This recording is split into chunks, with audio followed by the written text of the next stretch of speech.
Boleh siap on time. Itu paling penting bagi saya.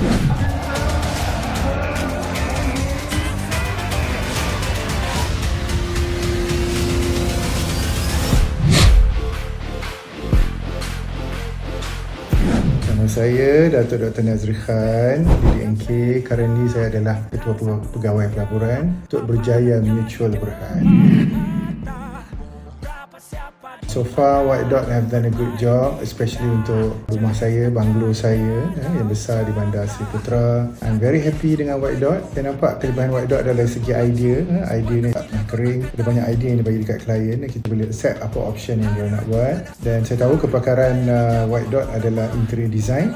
Not only for home but also for business. And I think something yang saya respect White Dot adalah first kali sebelum dia come up dengan idea, dia nak kenal dulu personality dan karakter klien dia. Dia nak dapatkan feel dulu. Macam saya trader, so White Dot tahu macam mana nak bagi idea-idea untuk menghidupkan trading environment. So itu memang saya respect lah. Satu lagi yang saya suka, saya puji White Dot ni adalah dia always stay updated dengan trend-trend yang terbaru dalam dunia interior design, dan banyaklah teknologi baru yang saya rasa very respectable, dan dia very versatile. Versatile dari segi kalau kita nak konsep Middle East, kita nak konsep English luxury, semua ni diorang boleh buat. Dan kepakaran diorang tu yang paling penting adalah boleh siap on time. Itu paling penting bagi saya.